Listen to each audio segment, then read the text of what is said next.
Bashkëpunimi efektiv ndërmjet Këshillit Bashkiak dhe shoqërisë civile ishte tema që u trajtua këtë hënë në Shkodër, organizuar nga Instituti për Demokraci dhe Ndërmjetësim në kuadër të projektit Bashki të Forta. Ky aktivitet kishte si qëllim forcimin e bashkëpunimit ndërmjet përfaqësuesve të shoqërisë civile dhe Këshillit Bashkiak me synimin për të rritur transparencën, llogaridhënien dhe përfshirjen qytetare në proceset e vendimarrjes vendore. Qëllimi i këtij takimi të sotshëm është në një farë kuptimi të rrisim dinamikën e komunikimit midis institucioneve të shoqërisë civile dhe qytetarëve dhe grupeve të interesit me Këshillin Bashkiak në kuadër të gjithë sfidave në kuadrin e mirëqeverisjes vendore.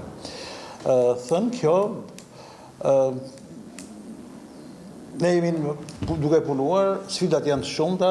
Rëndësia bashkëpunimit të ngushtë me shoqërinë civile përmes procesit të vendimarrjes nëpërmjet transparencës dhe llogaridhënies publike ishte në themel të diskutimit publik. Dy janë shtyllat kryesore në cilët Këshilli Bashkiak operon, lidhet me transparencën dhe me llogaridhënien. Transparenca ka të bëjë pikërisht me atë që ne si Këshill, për sa i përket gjitha vendimeve dhe gjitha proceseve të vendimarrjes realizojmë, kjo të përcaktuar qoftë në ligjin, qoftë edhe në rregulloren e Këshillit, dhe tjetra, procesi tjetër shumë i rëndësishëm është llogaridhënia.